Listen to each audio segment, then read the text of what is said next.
A flower farmer is, Flower farmers.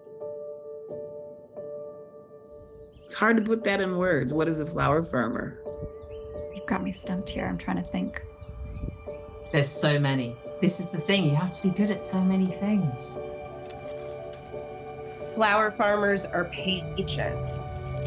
Flower farmers are ambitious. Earth-centered people. Are we just going to do just words? Not like something, one profound thing. We're just going to do I was doing different. Okay. Yeah, all right, do it. right. Flower farmers are brave. Look at you go. Flower farmers are kind. Flower farmers are usually in over their heads. Flower farmers are tough.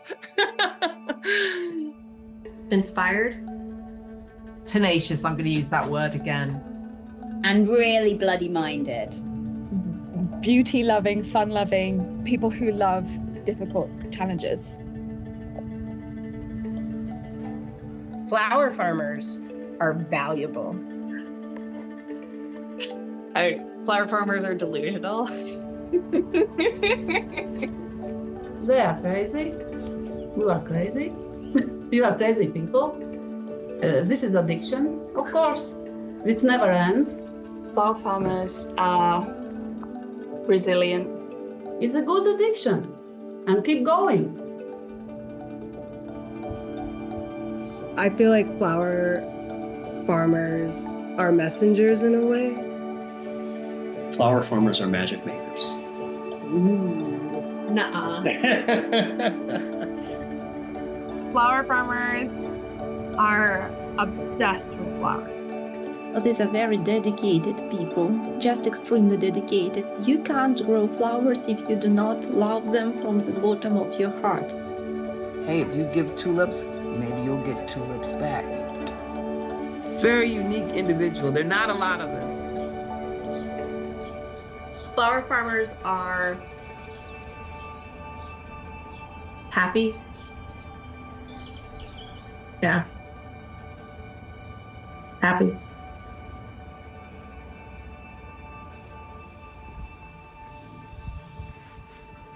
Flower people are some of the best people on earth.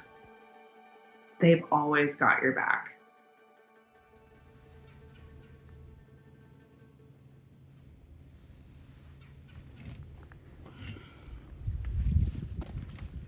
I always like to say that our life story is punctuated with flowers. It's nostalgia, it's happiness, it's sadness, it's connection, it's family, it's everything to us. Every period, every apostrophe, every comma is flowers. The punctuation is what makes it make sense. It was a part of the dynamic that we all loved so much that we wanted to find a way of making a life that continued that part together. Oh, she's tiptoeing over. I am the mother of these two. I am the Lady Monarch. I am the Chief Flower Officer. CFO means two things. I also do all the books and the finances and all that good stuff. So I get to work with my daughters, and that's just awesome. And I think it's important because this year has been sucked. One heck of a ride. Awful. It was our worst year ever on every possible way. I learned way more than I thought I needed. But you know what? We have to be kind, because what if this is as good as it gets? That's a horrible statement. I'm telling you. Sometimes when the thing that you count on is ripped out and away from you, you are required to look around you and say, but there's still a lot of beauty here. Look at this stuff. Isn't it neat? Oh, don't sing to them. This is magic moment. Look. Ah! It is. Oh my God, I can't even take it. I'm deep. I'm in deep. This year for us, it felt like there were more really big things, from really important crop failures to the most visible flundering of a small business on social media, to a physical health scare, to a mental awareness of challenge. This has been the year of some hard questions asked, and like literally tearful on my bended knees. What's the worst, scariest thing that I can imagine? I lose everything. What would I do tomorrow? I would pick up a seed and I would plant it. This is in my soul. It's not changing. This is where I feel the most tethered and connected to life and how I can give the most. And that, for me, will never change. No storm lasts forever. Mm-hmm. There's going to be another side. Mm-hmm. As Jeff likes to say, flowers don't last forever, but neither does a good time. For us, this is very tangible and real. Hard things and great rewards. We see our family every day. We work together on the land that is meaningful to us and deliver joy to people. This is real life, and it's not all beautiful, but the beautiful is so real. It's so worth the rewards.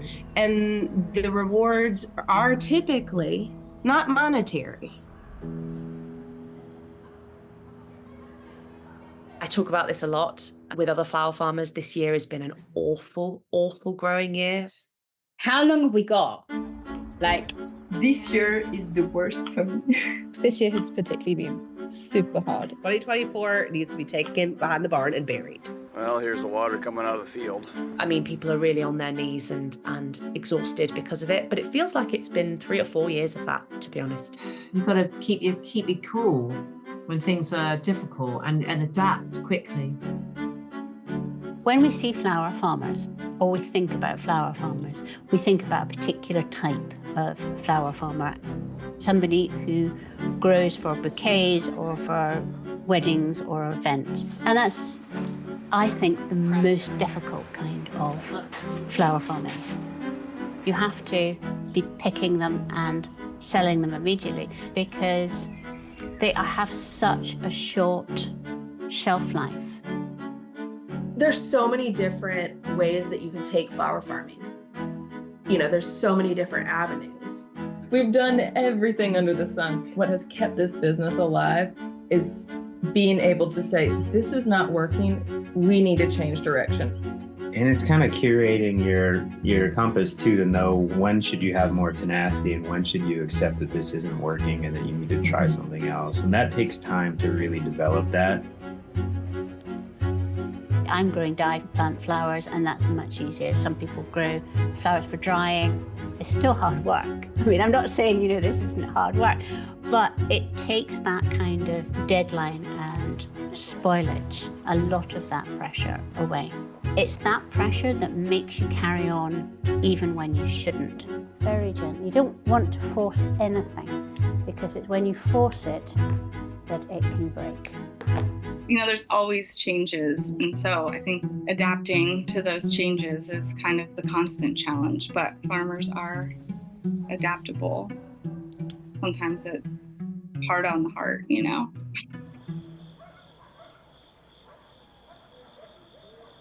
I was a cut flower grower for 22 years. I've been a seed producer only for the last 2, but I've been dabbling in breeding flowers since 2008. It's a whole different ballgame, and it's still long hours, but it's not nearly as hard on my body, and it's not nearly as perishable. When you got to keep producing something every day and get it to the cooler, get it to a customer, that gets pretty stressful.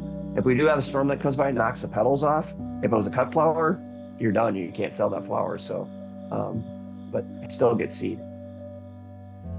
All right, so as you can see, there's really not any semblance of rows anymore. It's about a 75% loss. So I'm definitely gonna have less seeds to sell this year than last year. But we'll get through it. Always do. Going on year number 24 now. It's just, You know, sometimes all you can do is laugh. It's just so hard. But, I mean, just look at it. It's just carnage. All right, enough misery. In 2012, we were getting burned out doing farmers markets. It was really getting hard. My kids were getting older. Finding labor was getting hard. But I didn't really like it as much anymore. And I was, you know, kind of said, do I want to stay in this? And when I took the step to move towards just breeding and creating new flowers, that's kind of rekindled my love. This one looks like, what is it, caramel? Maybe caramel colored or butterscotch, caramel and butterscotch. And normally when you see a bicolor flower, it's like this. It has a darker center and gets lighter towards the tips. This one, however, is lighter in the center and gets darker towards the tips. Now maybe I'll have to Google. I guess I've never seen a bicolor that does this, but I think that's pretty cool looking. I think doing something new within the same field, better or different, that still brings you joy. That's the reason I'm still doing it. There's a value to producing something that gives people joy and it brings mental health. But it brings me joy too. I just discovered a couple flowers last night that I was like, you'd think I've seen millions and millions of these. I'd be like, oh, but I walked by this one and went, wow. I mean, it's just like, it's a one-off. There's 90,000 flowers in that field. This one is like so different. I'm like, where did that come from?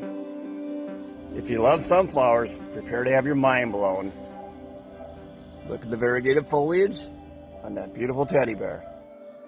You have to love it enough though, when you do get kicked and knocked down, you're willing to get back up and stay with it. In 2000, when I first started, it was all trial by fire. There was internet, but there wasn't YouTube videos and all the stuff that people have at their fingertips now and the resources. So I had a lot of failures. Everything that I've done with flowers has all been a learning.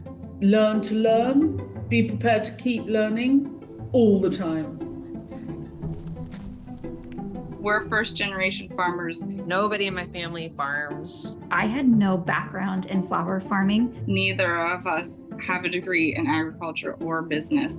You go into this and you have people that look at you like, but you went to college and have a master's degree and you were in healthcare, and like, why are you doing this? You have to be open to just like learning things every day. I didn't know anything about them in the same way that like I still feel like I don't know anything about them. No matter how much you know, you're never gonna know at all. You'll have to learn your gardening, you have to learn to sell, and you have to learn to run a business, but you can learn all of that. Oh my gosh. Flower farmers are not born with RHS qualifications fully formed. They learn how to do it. The flower community naturally attracts people who have good intentions and who are just really generous and willing to help each other. I started getting to dahlias because someone was like, you need to grow dahlias, and because you're not growing them, I'm gonna send you some tubers. I've never experienced that anywhere else. Flower farmers are willing to freely share with each other. And just knowing a little is enough to get started. Right, the first thing you need if you're going to be a flower farmer is a lot of intelligence. Now, luckily, we all have excellent brains. So, exercise your brain and you too can be a flower farmer. There's Tea Cake, my border terrier. Flower farmers are germinated with an idea in your head, and they grow like seedlings, and they reach for the sky like plants and become better at what they do slowly over time. So that's your number one tip.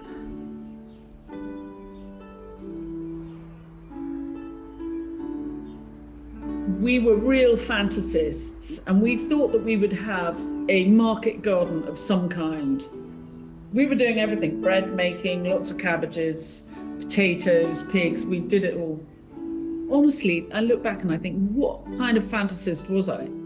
I quite quickly discovered that I didn't love growing vegetables. Nobody ate them. I loved the pigs too much to send them to slaughter. The sheep never went to slaughter. We had the sheep and they became family pets. We loved them. The chickens were always eaten by the fox. But I could grow flowers. I discovered that it wasn't difficult and I really liked it. It was the fact that I liked it meant I just spent a lot of time doing it, and therefore it was quite successful. They are absolutely spectacular. Here we are still doing it all these years later. We're not the same, but I don't think any small business stays the same. We all evolve all the time. If you're going to be a flower farmer, you will need some plants. But you don't need all the plants. Even if you've got a really modest plot, you can choose to grow flowers that grow well in your area and which are worth good money. The other thing you have to not mind if you're going to be a flower farmer is the mud.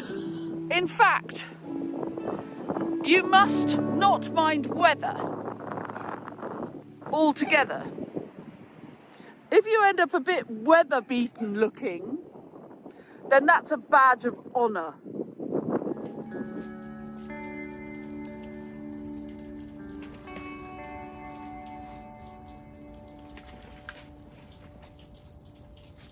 What you need to do is swallow all your fantasies about having a lovely time and be really, really businesslike.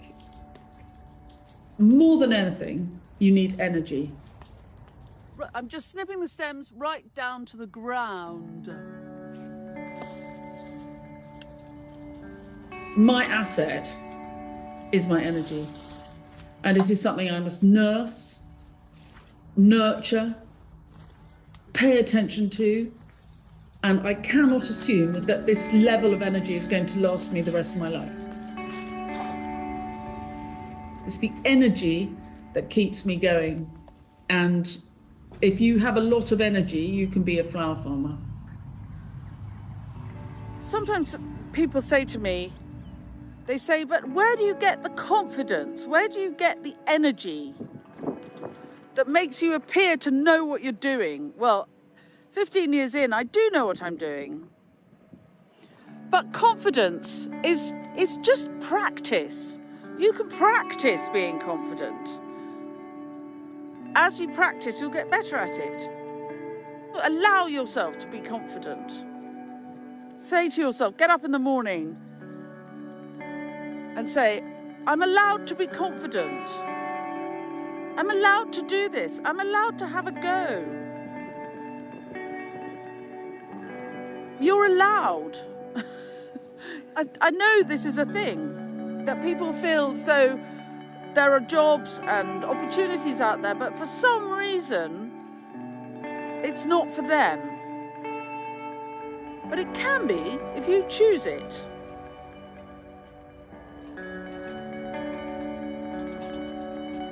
What I really enjoy is encouraging other people to do the same. It's a very calming thing to do. I do masses and masses and masses of DIY wedding flowers. They'll pick them up on the Friday morning before the wedding and they will take them home and they will arrange them themselves. And when people turn up and they go, oh, are they for me? I think that's my favorite bit is enabling other people to have a really lovely time playing with flowers. Anyway, enough of that. Time to go. I must go and have a bath because I have an online workshop to teach in an hour. And I always think it's respectful to look elegant for an online workshop. You know the best way to clean your hands after you've been gardening? Wash your hair. There you go. There's a tip. Right, I'll see you soon.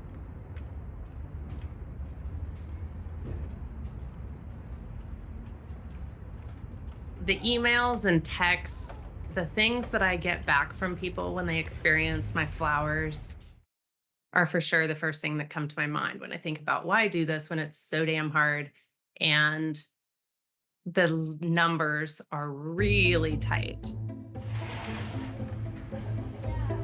I am very much by nature utilitarian, and I came into growing first asking the question, why would anyone grow flowers? Because you can't eat them.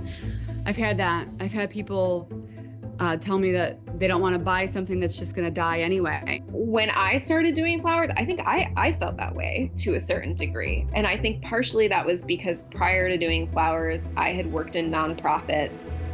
So I think there was a part of me in the early days that kind of felt like this was a frivolous thing. Nothing that brings you joy is a frivolous expense. You can't put a price tag on happiness and positive emotions. Some people get it in the form of shoes, handbags. Other people get it in the form of flowers. I don't believe that we can survive without beauty in our lives. There's a socialist expression called bread and roses, which is that, you know, a basic life need is to have food and to have beauty. In a way, my farm is not just my business and it's not just my office, it's also my classroom. It's where I learn not just farming, but also so many lessons in life. I've learned so much about life and death. We're part of the cycle. We aren't separate from it. We are just part of it. I think flowers have really taught me how to savor the good bits and the beautiful bits. And that's what I cling to when I'm asking what the hell I'm doing at night with a headlamp. Sometimes. I have bared witness to the ways in which our flowers have nourished people's souls. Flowers are this universal symbol to me of care, and that's really powerful.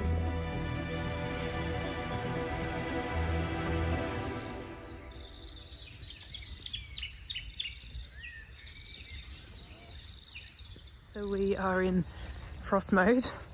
We're hoping to pick as much as we can tonight, just in case it hits tonight. It has hit in other places already. Hi, Mimo. Hello. There's a lot to pick. Look at those sunflowers. They got so big.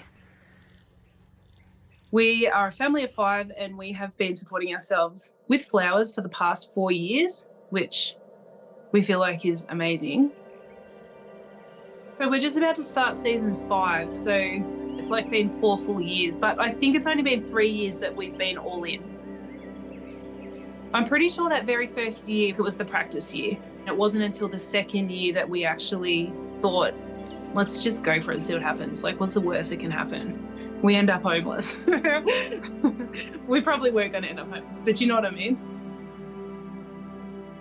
The thing was, it was like this obsessive, I don't know, like an obsessive almost compulsion or something. We have to do it. We have to keep going because we want to see the flowers.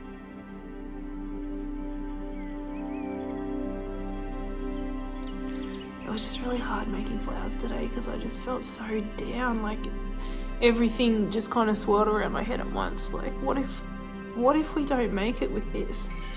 There's a chance we can't. Like, the sales have been so slow because we're in a recession. People don't have money to spend on flowers, and it's really like hitting hard. It just sucks so much. Our economy is really, really rough at the moment. We had to shut the florist business down. There's nothing I could do. There was absolutely no more things I could try to invigorate it. I don't really even know how to say what I feel, to be honest. Some days it's really hard to be a farmer, which we probably all know.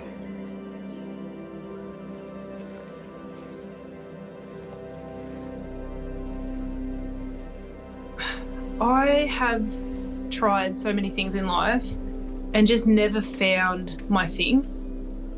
I have tried all these different jobs. I have 1,000 hobbies.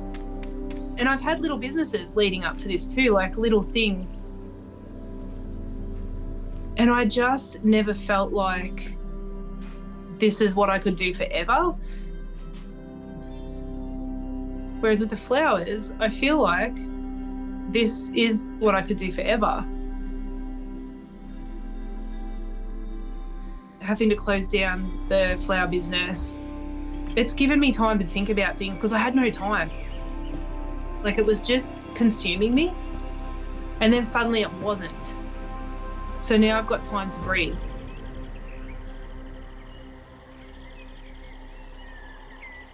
Selling the flowers wasn't my purpose, and I thought it was. I feel like I have more purpose just growing them. I haven't quite figured out why that is, other than I just know that for some reason I can't stop.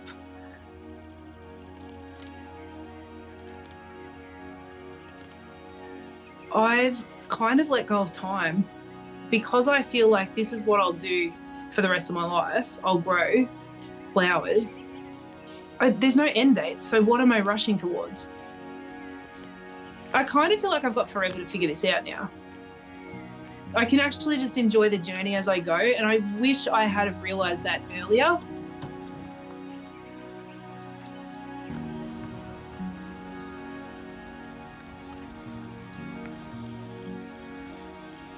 You know, like I'm 40 and I'm only just figuring out, I feel like I'm only just figuring out my life, and the flowers were a massive part of that. This has been the catalyst in a journey that I didn't know I needed to be on, and I didn't know I was on until things fell apart. Hopefully my life doesn't fall apart because I got obsessed with flowers. I just wanted to come out here early morning. I've taken some photos and I just wanted to have a look because it looks so pretty. Moroni is working away over there.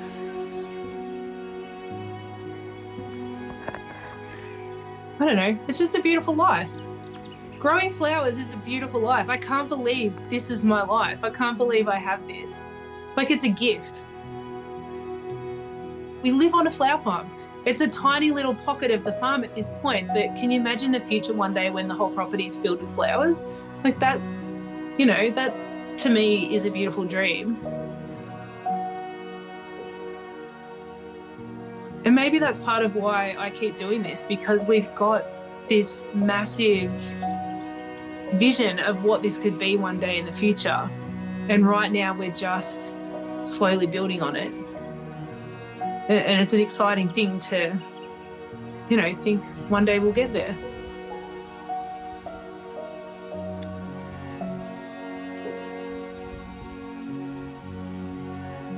Something worth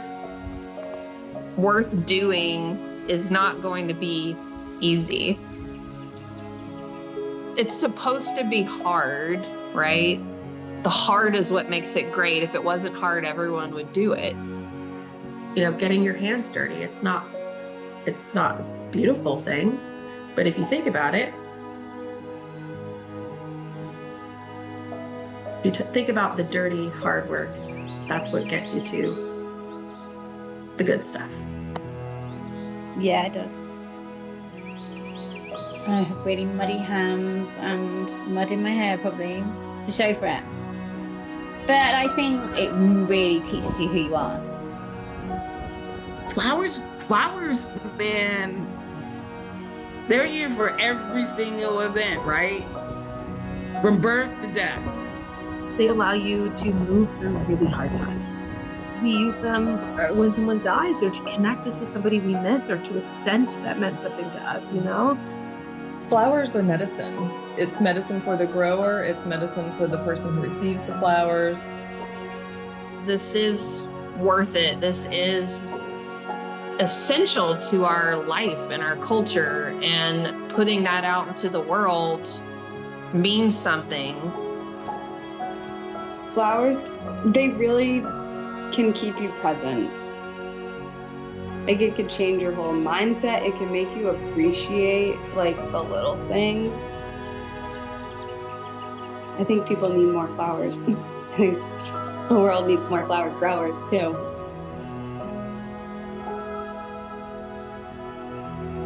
A lot of people don't step outside of their comfort zone for fear of failure. Conditions are never right to do something brave. You just have to drag yourself into that. You know, being brave isn't the absence of fear, it's knowing that you're going to be fearful and doing it anyway. That's where the real magic happens. It's where you really feel like you're living.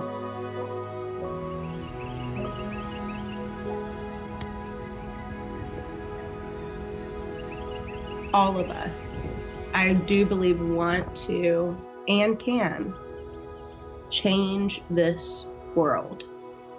And it can all start in the garden. Mm-hmm.